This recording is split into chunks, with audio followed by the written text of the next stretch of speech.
3, 2, red, 1. We're diving into something that's generating a lot of buzz: immersive podcasting with Dolby Atmos. Now, let's address the elephant in the room first. Dolby Atmos podcasts aren't natively supported today on Apple Podcasts or Spotify, the two biggest podcasting platforms. But if history is any guide, it's only going to be a matter of time. Think about when YouTubers started shooting in 4K and HDR before YouTube supported it. Those creators were ready on day one when the features dropped, and it paid off. The same opportunity exists right now for podcasters with immersive audio. Joining me today are two people on the front lines of this shift. From Dolby Laboratories, we have Tom McAndrew, Senior Technical Manager of Content Relations, and from Follow Happy Productions, we have CJ Drumeller, Head of Sound and owner, who's already putting immersive podcasting into practice. Thanks for joining us today, gentlemen. I greatly appreciate it. Thanks for having us. All right, so let's start with the big picture for those who are uninitiated.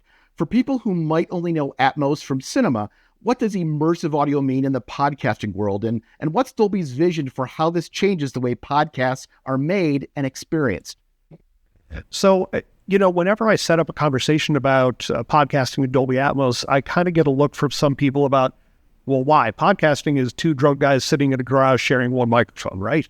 But there's a lot of podcast genres that are really low-hanging fruit for just really impacting the experience by adding immersive audio. So think about narrative fiction and true crime and sleep and meditation and documentary content. Lots of podcast content is, ready-made for immersive audio. And honestly, podcasting has been using 20-year-old technology, stereo MP3. And so Dolby really sees this as an opportunity to raise the bar. Atmos started in the cinema, then went to streaming originals, live sports, music, etc. Podcasting is kind of the next frontier, and we're really excited about the growth that we've had so far. Thank you for breaking that down for us, Tom. I appreciate it. Now, CJ, you're already producing podcasts in Atmos. Can you share how you're using immersive audio for these podcasts? Does it work for certain genres, like Tom mentioned, storytelling or fiction, or can it enhance just about any type of podcast?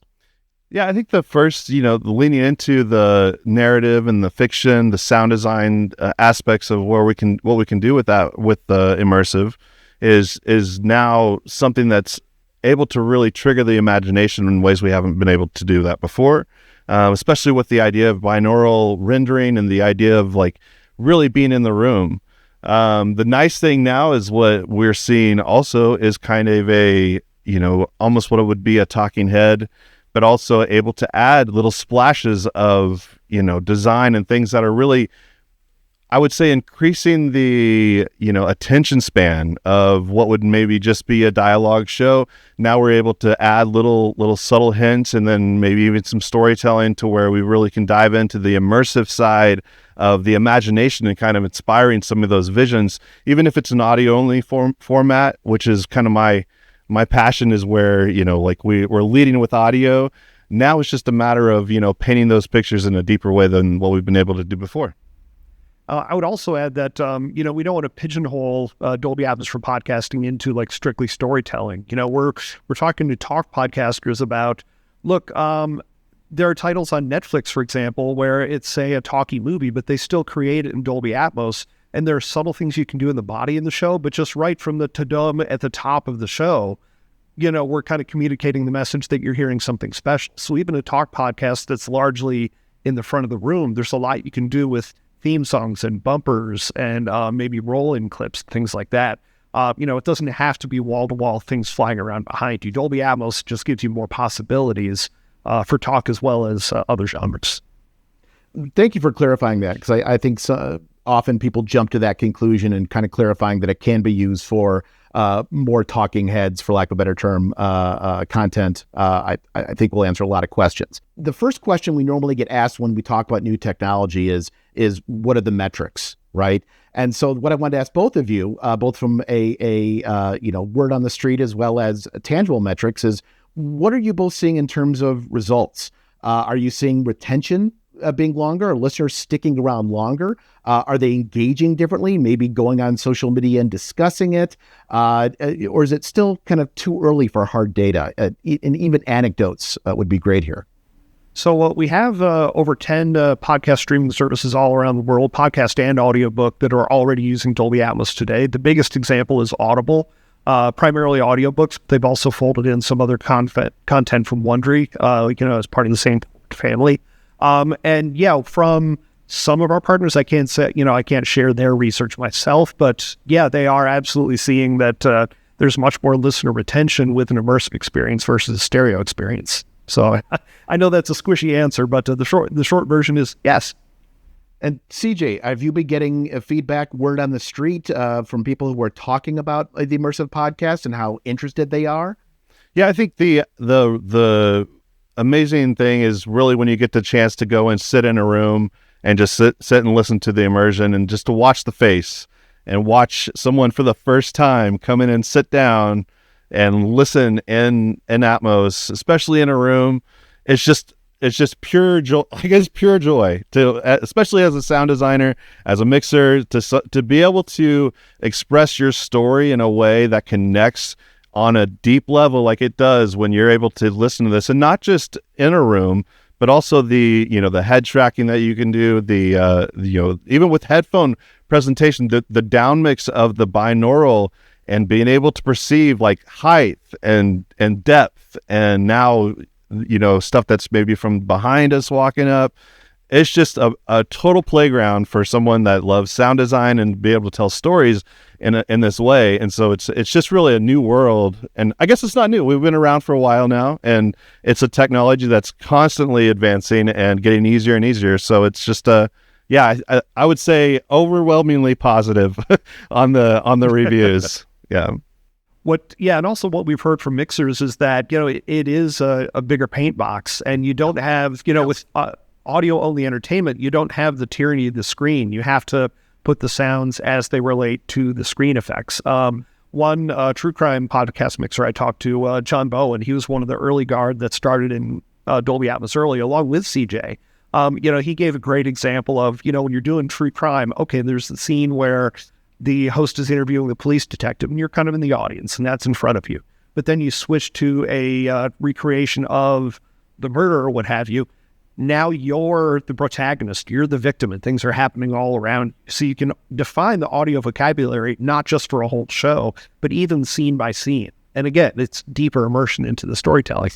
Then let's get into the nuts and bolts of this. I mean, that's kind of what I like to roll around in, right? So, Tom, why don't we start with you? If someone wants to try producing an Atmos, what do they need? Why don't we start with the bare bones? What's needed on your journey?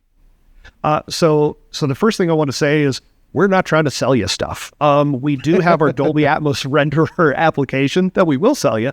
However, we're thrilled by the fact that DAWs that are Dolby Atmos capable have now integrated native rendering, so you don't need a Dolby product at all.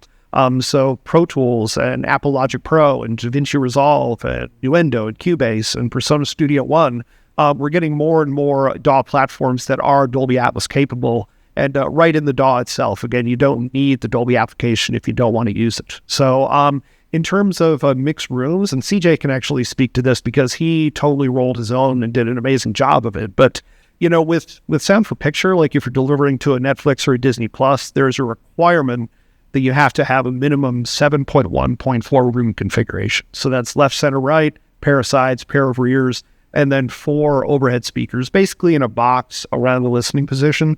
We know budgetarily that's not practical for a lot of podcasters. So, that type of setup is recommended, at least for playback pass, maybe even in consumer style listening space versus a professional. But lots of podcasts have been mixed in Dolby Atmos on headphones. The binaural output rendering in the professional tools allows for that. And it translates to speakers very, very well.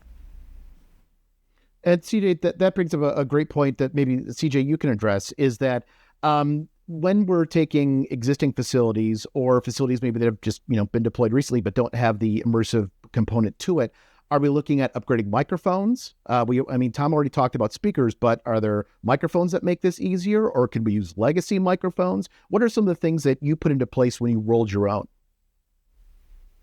So the beautiful thing about it is you don't necessarily have to change any source of your sound. There are flashy, nice, cool things that are out there that can record directly into this, format.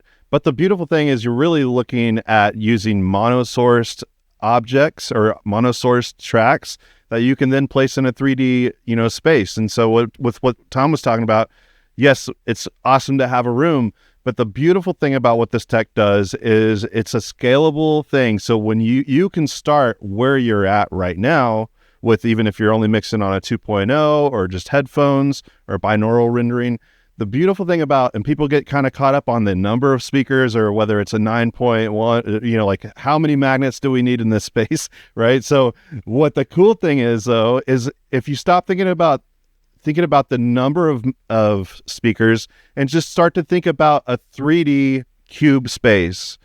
Once you have that space set up to where at least even if it's in your brain, that I have this 3D space where I can now take that mono object and place it anywhere in that space. And if I have this configured correctly, that will scale up from the smallest Atmos room to the biggest theater. As long as you have that one ADM or that master file, your location of that audio will now preserve, no matter where that story is told. So the beautiful thing is the scalability. So when I started, I had to jump in super fast. I started in with headphones and just started, and then I started with a 5.1.2. I had two, and just set up objects to where I knew I'm operating in a 3D space where those things will now transfer. So now that I have, the full rig, I can go back and forth to where I know that those 3D elements are going to translate.